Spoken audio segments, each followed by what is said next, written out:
जगत नियंता परम पिता परमात्मा की चरण शरण विराजमान समर्पित सत्संग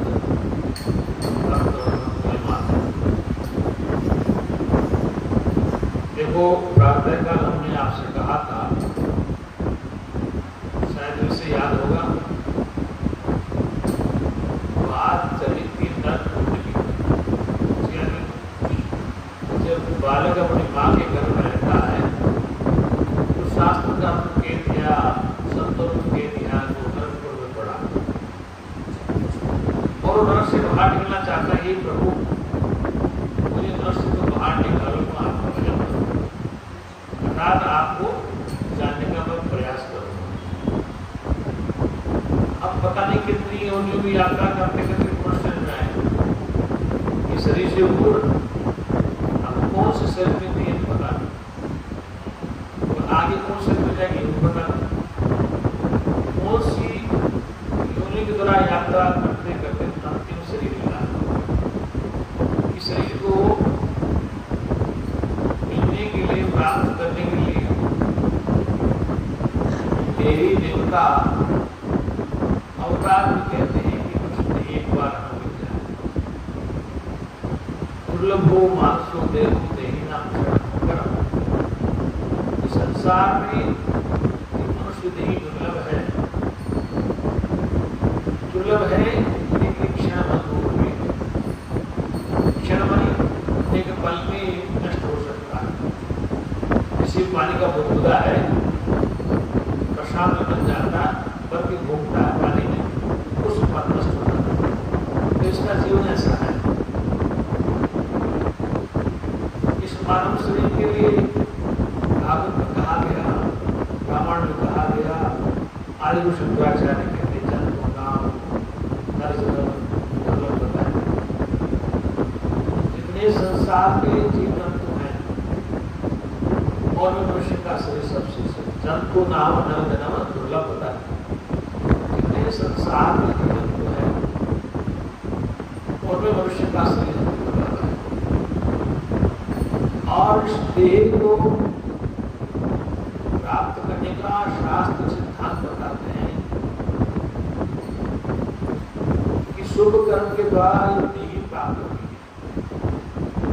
शरीर है, शास्त्र संबंध सिद्धांत है कि शुभ कर्मों के पश्चात मानव देही मिली है। और विश्व मिला है, उसका लक्ष्य क्या है, जो मिला है उसका उद्देश्य क्या है, इस कार्य के लिए मिला। तो वेद शास्त्र संत महापुरुष कहते हैं कि मनुष्य मिला है अपने निज आत्मा का बोध करने के लिए।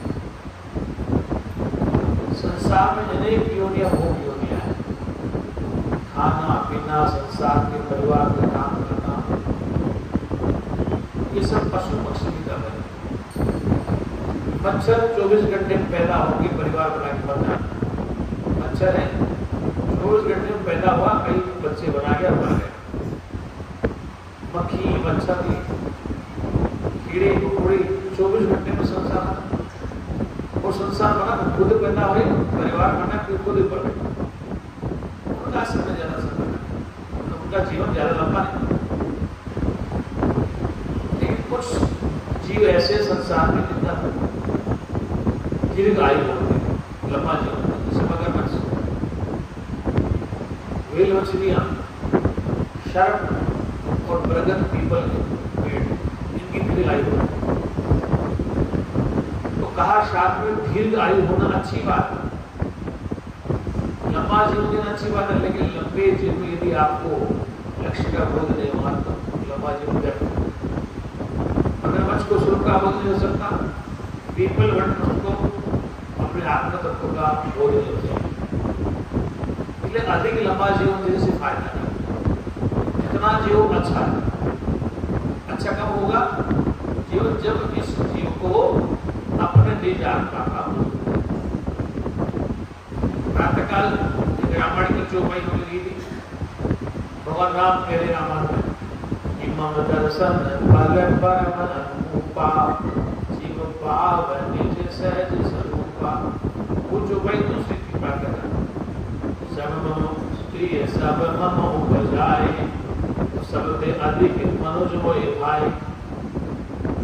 ये भगवान राम की वाणी है रामायण। और राम जी का एक मानस में अभिनय वाल्मीकि रामायण में भी उन्होंने कहा कि सब मम प्रिय सब मोह बुझाए, सभी मुझे प्रिय। ये कौन कह रहे हैं? भगवान राम। फिर अगले लाइन में सबसे अधिक मनुष्य भाई, सब प्रिय सब मम प्रिय सब मोह बुझाए, सब मुझे प्रिय है, सबको मैंने पैदा किया, तो मुझे मैंने उत्पन्न किया। फिर कहा अगले लाइन में सबसे अधिक मनुष्य है, ये सबसे ज्यादा मुझे प्रसिद्ध लगता है। तो विचार करना चाहिए कि प्रिय को लगता है। राम ने कहा कि सब मम प्रिय सब मोह बुझाए, सभी मुझे प्रिय है और सबको मैंने बुझाया, और सबसे अधिक मनुष्य है। अब यहाँ पर प्रश्न आता है कि राम ने क्या कहा? क्या राम से पुरुष सृष्टि नहीं थी? सब मम प्रिय सब मम बुझाए, तो राम कह रहे भगवान की सब मम प्रिय सभी मुझे प्रिय सब मम बुझाए, मैंने ही उत्पन्न किया। तो क्या भगवान राम से पुरुष सृष्टि को जीव नहीं था? प्रश्न है क्या दशरथ नहीं थे, रघु नहीं थे, दिलीप नहीं थे, हरिश्चंद्र नहीं थे, उनके वंशज बहुत लोग।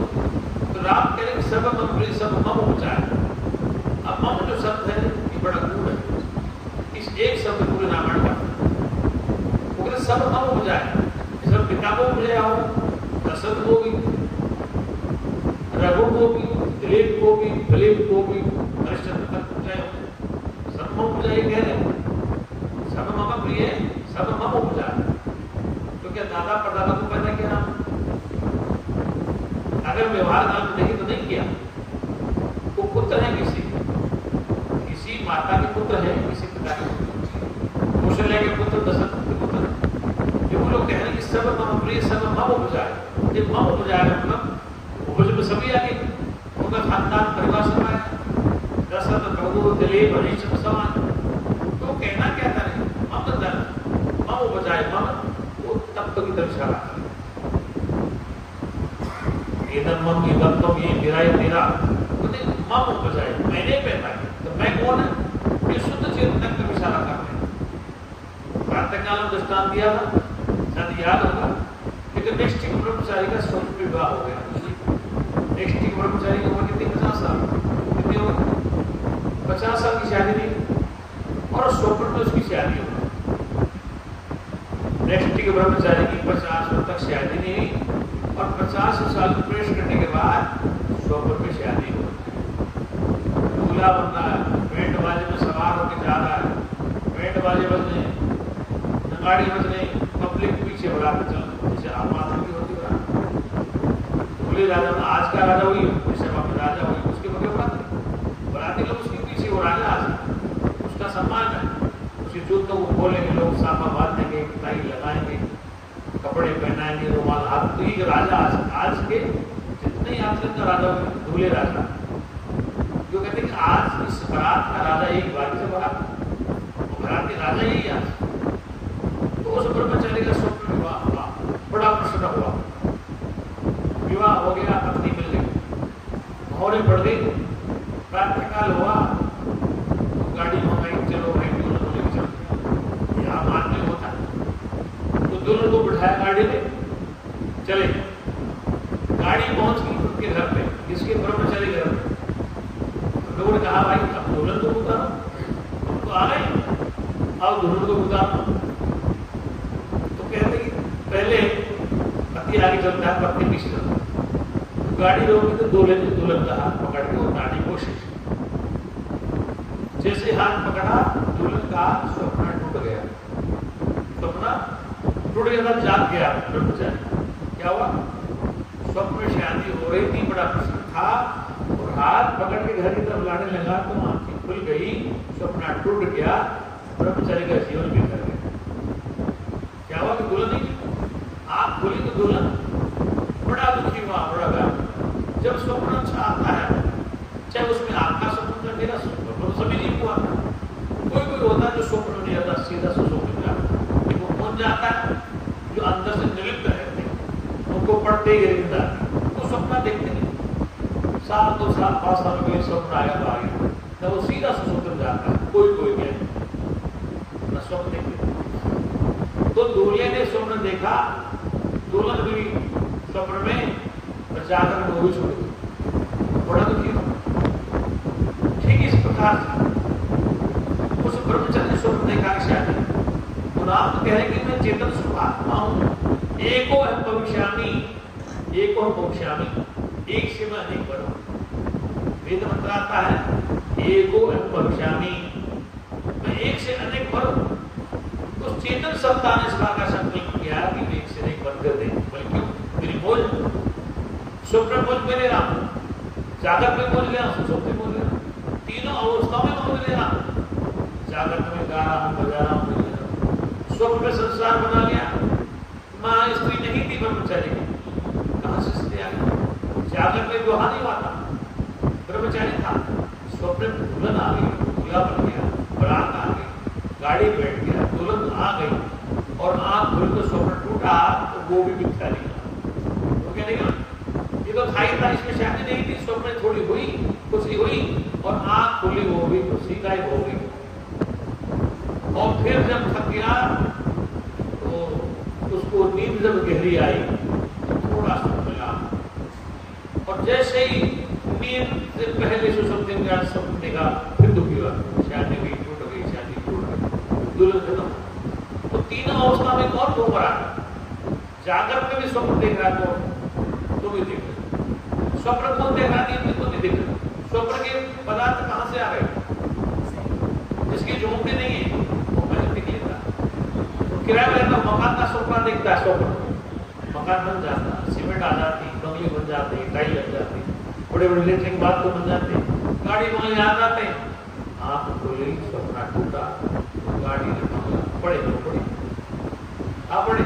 तो जब स्वप्न देखा, जब तक झोपड़ी का ज्ञान नहीं था, जब तक स्वप्न चल रहा था उसको झोपड़ी का ज्ञान नहीं था, वो महल में था। और स्वप्न टूटा तो कहां गया? महल से दो बड़े थे और गहरी नींद में गया, फिर सो गया। न इस झोपड़ी का पता है, न महल का पता है, वो सुसुप्ति में सो रहा। क्या कर रहा है? जीवात्मा पर चला सुसुप्ति। अब प्रश्न है, सुसुप्ति कौन सो रहा है? क्या जीवात्मा सो रहा है? नहीं, जीवात्मा नहीं सो रहा। अगर जीवात्मा सो गया तो मामला गड़बड़ हो जाएगा। भ्रकुटी विलास सस्तिल होई, उसकी भ्रकुटी मात्र दृश्य हो जाए, सृष्टि में प्रलय हो जाए। जीव नहीं सोता, कभी ध्यान रखना। फिर तुमसे पूछेगा जीव सोता है? नहीं सोता है। जीव का अंतकरण सोता है, जीव नहीं सोता है, जीव का अंतकरण सोता है। अगर जीव सो जाता तो प्रातःकाल उठ के कौन बताता कि नींद अच्छी है? कई बार आपको नींद बहुत अच्छी आती, तो जब नींद अच्छी आ रही थी क्या तुम कुछ बोल रहे थे? नहीं बोल रहे। प्रातःकाल जगे तो कहा आज महाराज नींद बहुत अच्छी आई, कुछ बता ही नहीं चलते। कौन कह रहा है? कौन जान रहा है? तुम्हारा अंतकरण नहीं जाना था तो सो रहा था। जीव उस समय भी जान रहा था, वो सोया नहीं। चेतना सोती नहीं है, वो चेतना जैसी अंतकरण जगा तुरंत अंतकरण चित्त ही कहता है कि नींद बहुत अच्छी है, निद्रा बहुत अच्छी, कुछ पता ही नहीं चला। जैसे ये यंत्र चल रहे हैं, माइक चल रहा है, कूलर चल रहा है, पंखा चल रहा है, बस सब चल रहे हैं। इसको बंद कर दें तो क्या बिजली चली?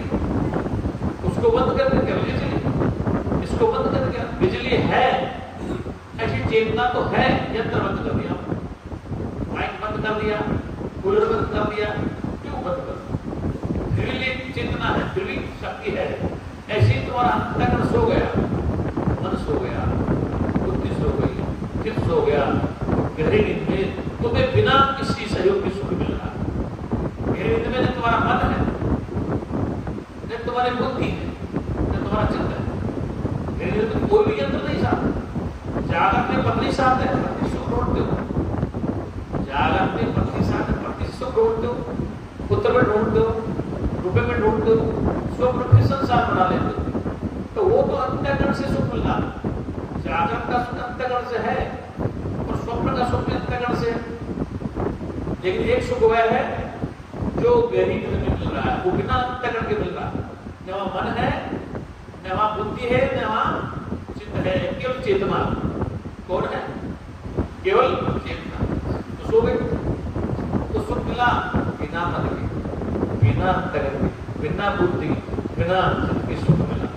इसका वो सुख है अल्पकाल का, अविद्या का है, वो पूर्ण सुख नहीं है, अविद्या का सुख है। सुसुप्ति में आप छोड़े सुख मिल रहा है बिना अंतर्गत के, बिना मन के, बिना बुद्धि के, बिना चित्त के, बिना वृत्ति के आप कौन सो गए? आप जीव नहीं सो गए, चेतना नहीं सो रही, आपकी जन्म सो गई, प्राण श्वास में लीन हो गया, स्वप्न हो गया, अंतर्गत सो रहा, चेतना नहीं सो रही। जैसे सुसुप्ति के बाद आप जगे, बोले महाराज आप तो नींद बहुत अच्छे, पता ही नहीं चला। दो चीज बता रहे तुम, महाराज नींद बहुत अच्छी, ये भी तो जानकारी है, और फिर कह रही महाराज कुछ पता नहीं चला, ये भी आपकी जानकारी है।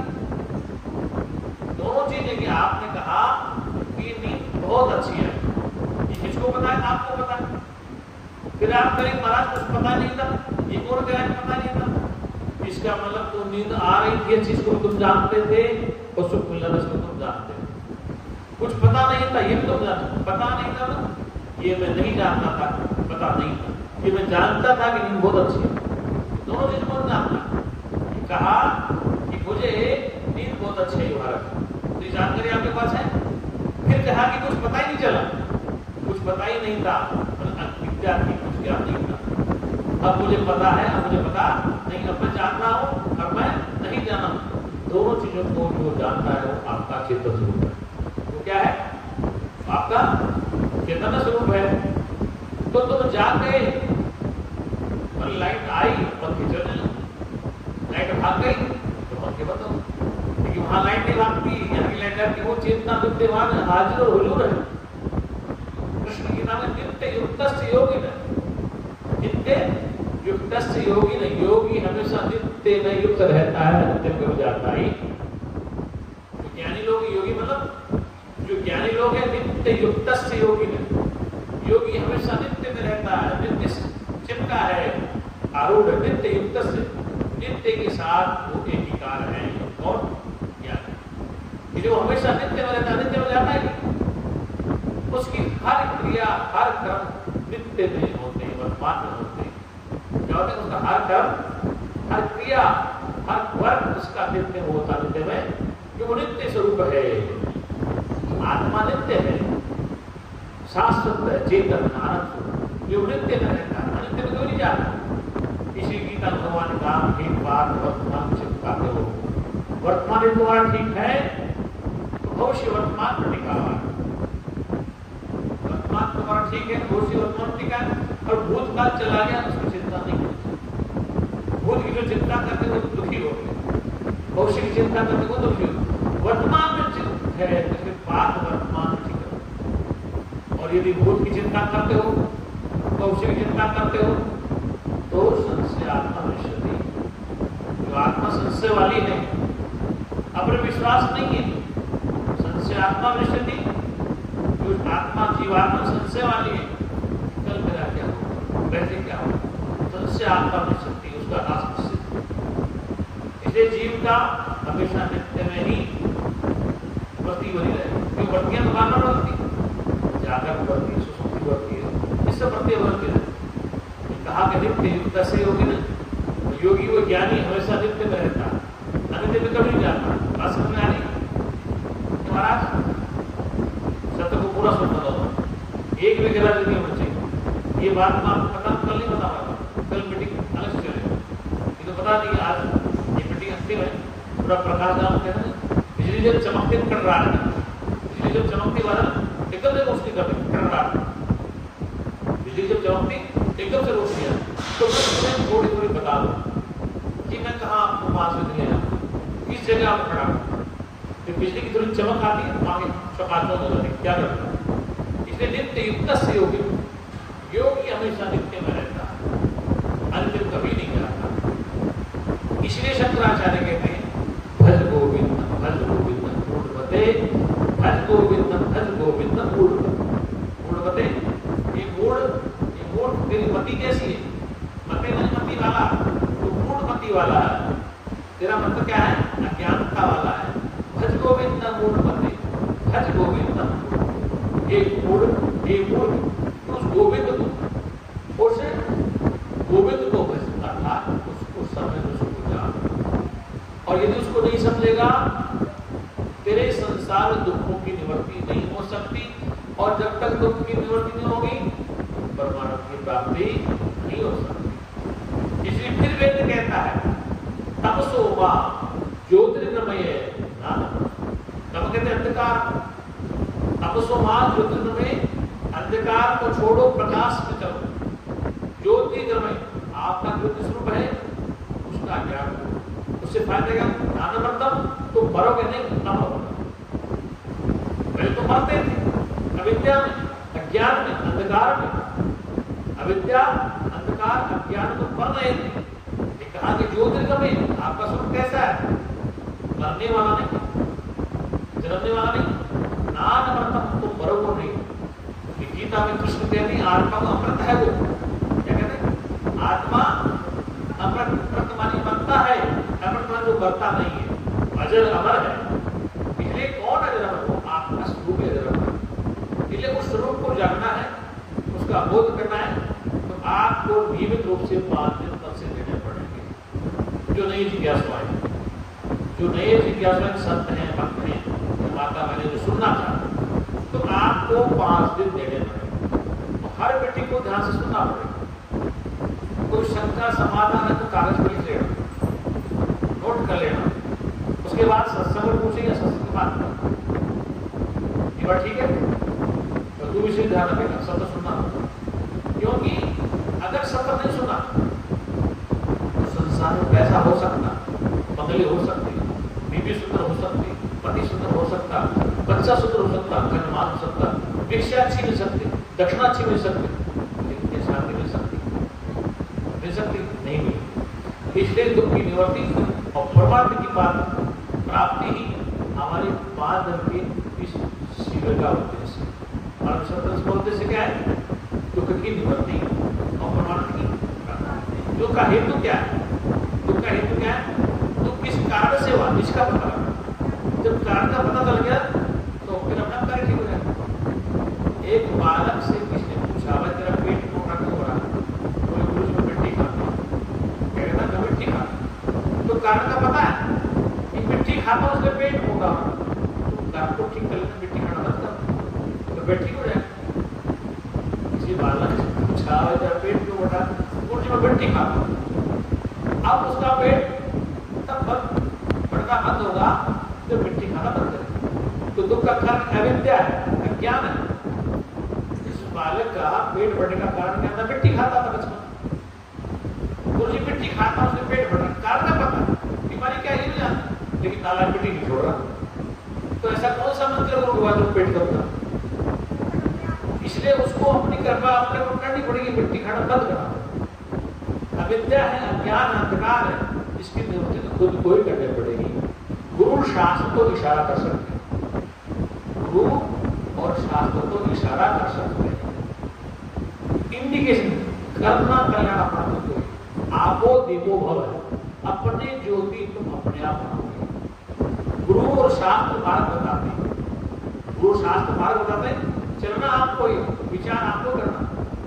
इसलिए शास्त्र कहता है सत्य असत्य वस्तु विवेक है, सत्य और असत्य वस्तु का विवेक करो।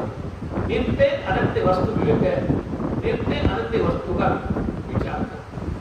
नश्वर और अविनाशी क्या है, इसका विचार करो। नश्वर क्या है, अविनाशी क्या है, नित्य क्या है, अनित्य क्या है, सत्य क्या है, असत्य क्या है। इसलिए वेद कहता है, क्या कहता? सत्यवद, सत्य बोलो, सत्यवद स्वाध्याय स्वाध्याय प्रवचने उसी के प्रवचन, सत्यवद स्वाध्याय प्रवचन धर्म वचन, एक तरह धर्म ही आचरण करो, सत्य को बोलो। सत्य किसे कहा? त्रिकाला वादस्ताम, जिसका 3 काल में नाश नहीं होता वो सत्य है। उस सत्य को बताने के प्रवचन करो। सत्यवद, वद सत्य बोलो। जो वेद ने कहा है, वेद का सिर्फ ज्ञान है, तो सत्यवद सत्य बोलो। स्वाध्याय स्वाध्याय करो, स्वयं को जानने का प्रयास करो। वेद पढ़ो, गुरु के सानिध्य में रहो, स्वाध्याय स्वाध्याय करो। क्या करो? स्वाध्याय स्वयं को जानने के लिए जो साधन है उनको अपनाएं। सत्यपद स्वाधार चय प्रवचन, उसके लिए प्रवचन करो कि कहा धर्मावचन, एक तुम्हारा धर्म नहीं आता। सत्य को बिना जाने और बिना बताने से लक्ष्य की प्राप्ति नहीं हो सकती। ये सत्य ही सुनना है। सत्य में वो ताकत है चिंता मुर्दे को देता है।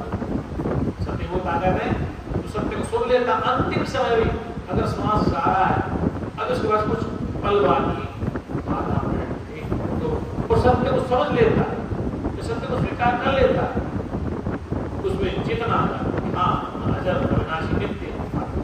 तो मरने वाला भी जो जा रहा है, शरीर छोड़ रहा है, अंतिम समय अगर कान में आवाज पहुंच गई सत्य की वेदवाणी, तो क्या कहता सत्य पद, सत्य बोलो। तो वो सत्य को सुनकर वह जो मरने वाला था, इसलिए मरने वाला हुआ ही नहीं, लेकिन अविद्या से अज्ञान से अपने आप को मरने वाला मान लिया, स्वीकार कर लिया। इसे सत्यवाणी नहीं सुना, यानी किसी के द्वारा सत्यवाणी नहीं श्रवण किया। इसे शास्त्र कहता श्रोतव्य मंतव्य निदिदास्तव्य, श्रोतव्य श्रवण करो, मंतव्य मनन करो और निदिदास्तव्य निदिदास्तव्य। श्रोतव्य क्या सुने, श्रोतव्य क्या सुने, श्रोतव्य की सुने, क्या तंत्र सुने, क्या भूत प्रेत निकाले, क्या जादू टोना सीखे, नहीं, सत्य पर सत्य सुनो, सत्य सुनो। कहा श्रोतव्य क्या सुने, जिसके सुनने से जीव और ब्रह्म की एकता हो, जिसके सुनने से तो वो ईश्वर एक हो जाए। श्रोतव्य मंत्र विचार करो कि आज के सत्संग में क्या कहा, कितना समझ में आया, कितना विचार, क्या समझ में नहीं आया, शंका समाधान होनी चाहिए। हमारे उपनिषदों में गुरु शिष्य की शंका समाधान।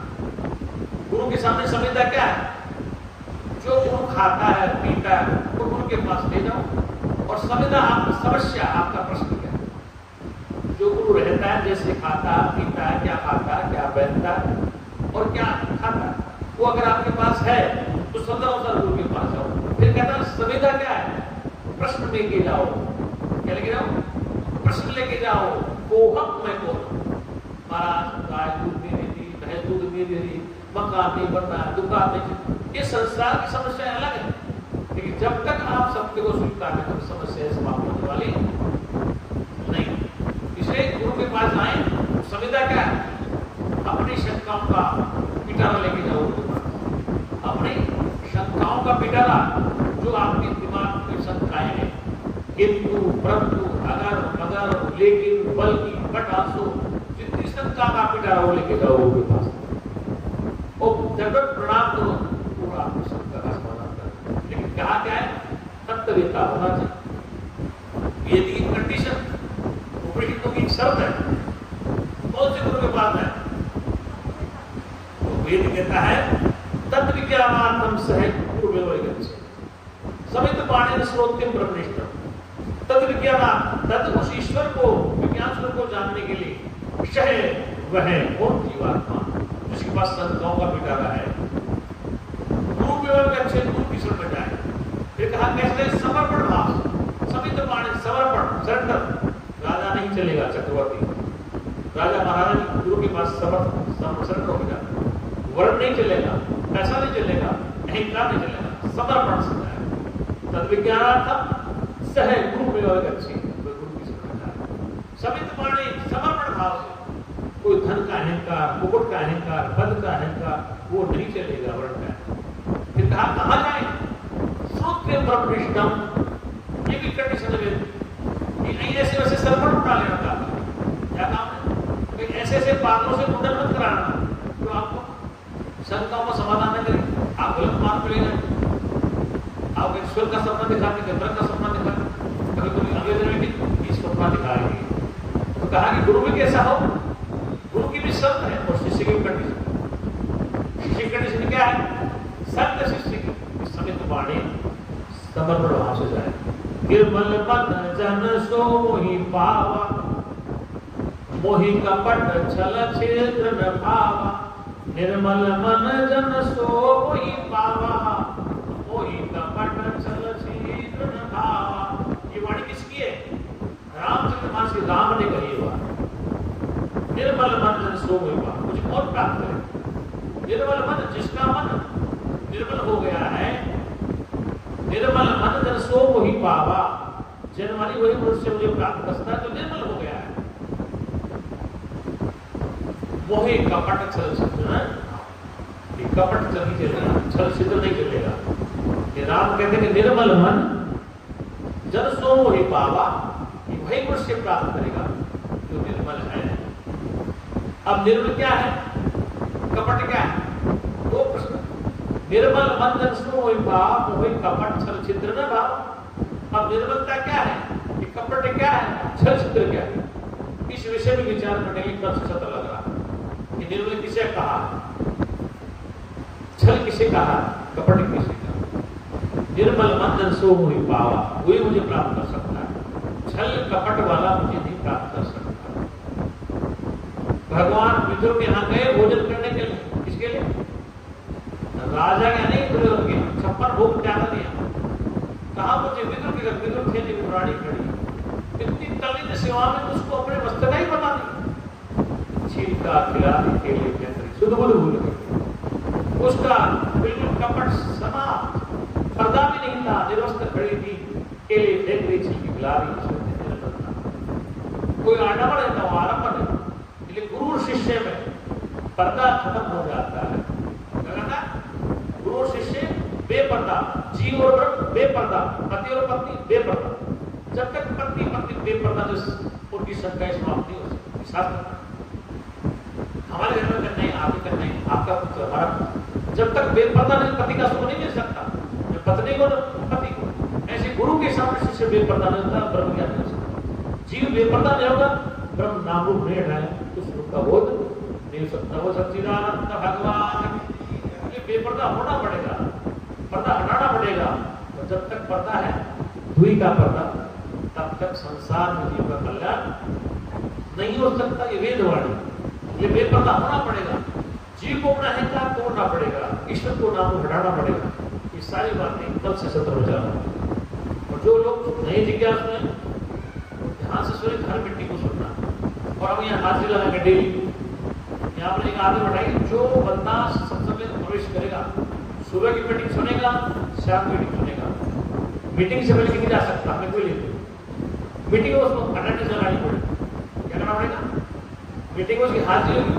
जो बंदा मीटिंग में अटेंडेंस लेगा सुबह की मीटिंग में और शाम की मीटिंग में, तो आश्रम में उसको भोजन प्रसाद मिलेगा। क्या काम है? भोजन प्रसाद उसी को मिलेगा जो सुबह की मीटिंग अटेंड करेगा, हाजिरी होगा, और शाम को सत्संग बैठेगा, उसी को भोजन मिलेगा। बड़ा क्योंकि दुनिया से मैं 1-1 रुपया मांग रहा, नमक, आटा, दाल, चीनी, सब्जी, तेल, मसाले, किसके लिए? देवी देवताओं के लिए। सबसे बड़े देवता तो आप क्यों? आप यहाँ आए तो सत्संग का लाभ लेंगे, तो ही आपको भोजन की शुल्क मिलेगा। क्या करेंगे? नहीं, बाहर होटल में खाओ। साफ जो सत्संग सुनेगा, 2 टाइम सत्संग बैठेगा, हाजिर लगाएगा, उसके लिए भोजन प्रसाद है। ये प्रसाद वैसा नहीं, आलादी अलग नहीं है, ये पैसा दे होटल वाले, सत्संग सुनना पड़ेगा। ये बात ठीक है? जितना बता लोग आके भीड़ इकट्ठी कर लेते, सत्संग 10 आदमी हो गए तो घंटे बजे 200 आदमी आ गए। क्या करेंगे? देखो हमारे सबके कल्याण के लिए आप सोच रहे हैं, तो बहुत सौभाग्य की बात है। नहीं, हम एक पिछली बार में रोड टाइट किया था और आपके पास सबकी एंट्री वहां हो रही, और मैं यहाँ एंट्री करूँ। एंट्री आवश्यक क्यों है? कि जिस लक्ष्य के लिए आप आए, जिस लक्ष्य के लिए लोगों को अपने कार्ड भेजे व्हाट्सएप पे, जो लक्ष्य वो तो पूरा होना चाहिए। भाई हम बच्चे की शादी करने जा रहे हैं, बच्चे की शादी करने जा रहे हैं, लक्ष्य क्या है? शादी होनी चाहिए। बारात आई तो शादी के लिए उसका तो भोजन मिलेगा। यह लक्ष्य क्या है? सत्संग सुनना है लक्ष्य, कोई बटाना मिलेगा। इसलिए हाजिरी दी जाएगी सुबह शाम। ये बात ठीक है घर में? इसलिए सत्संग का लाभ हो। घूमते घूमते पूरा जीवन चला गया, एक चक्कर लगा रहे हो, कहीं योनि में घूम रहे हो, 84 योनि में यात्रा करते करते तुम यहाँ पहुंच गए, और अब भी भ्रमण करते रहोगे, फिर माँ के घर में जाओ, फिर मरोगे, फिर पहुंच जाओगे, फिर जन्मोगे, फिर मरोगे। एक जन्म मरण का चक्कर छूट जाएगा यदि आप भगवान का सत्संग सुन लिया। बोल सच्चिदानंद भगवान की। प्रातःकाल की मीटिंग हम 8 से 11 करने जा रहे हैं, कल सत्संग हो जाए। 8 बजे सभी चाय बनाना करके पहुंच जाए। 10-20 मिनट लेट जाओ तो आपको सबको वजन की करना फालतू की जरूरी बातें करनी, क्योंकि अनवरत बात आपकी करनी। आपका लक्ष्य क्या है? सत्संग सुनना। मेरा लक्ष्य क्या है? सत्संग सुनना। आपका प्रश्न पूछना, मेरा धर्म उत्तर देना। तो ये होना चाहिए, तो आपका हरिद्वार सफल होगा। वरना देव देवताओं को चक्कर लगाते हैं, मिलने वाला कुछ नहीं। किसी देवता पहाड़ पर जाओ, नदी में जाओ, तालाब में डूब के मर जाओ, कुछ नहीं मिलने वाला। क्योंकि दोषी की रामायण कहती है, राम कहते हैं बिनु सत्संग विवेक न होई, राम कृपा बिनु सुलभ न सोई। बिना सत्संग के विवेक नहीं आ सकता, समझ नहीं आ सकता, होश नहीं आ सकता। ये जीवन होश में जीना, बेहोश नहीं जीना है। होश में जीने के लिए सत्य लगा जाता है। तो सबसे ये मेरा यही आग्रह है, यही निवेदन है कि नियमित रूप से सत्र का फायदा लिया जाए और समय पे शांतिपूर्वक भोजन व्यवस्था में सहयोग करें, सेवा करें। अपने नाम नोट कराने सेवा में, पुरस्कार में शांतिपूर्वक व्यवस्था बनाए रखें। इस आश्रम की सफाई आपकी जिम्मेदारी है। ये आश्रम मेरा नहीं है, मैं तो निमित्त हूँ। आश्रम आप सबका, लेकिन सफाई भी आपकी सबकी ड्यूटी है। सफाई करना, सेवा करनी आपका अपना, इसलिए आश्रम आप सबका है। भोजन आपके लिए बनेगा, आपकी व्यवस्था। खराब होगा आपका होगा, सुधरेगा आपका सुधरेगा। क्या बोले? सुधरेगा आपका सुधरेगा। इसलिए आप सभी व्यवस्था में सहयोग हो। सच्चिदानंद भगवान की आज सर्वे भवन्तु सुखिनः, सर्वे सन्तु निरामयाः, सर्वे भद्राणि पश्यन्तु, मा कश्चित् दुःखभाग्। हे परमपिता परमात्मा, सब सुखी हो, दुखों से आजाद हो, यही हमारी सद्भावना है।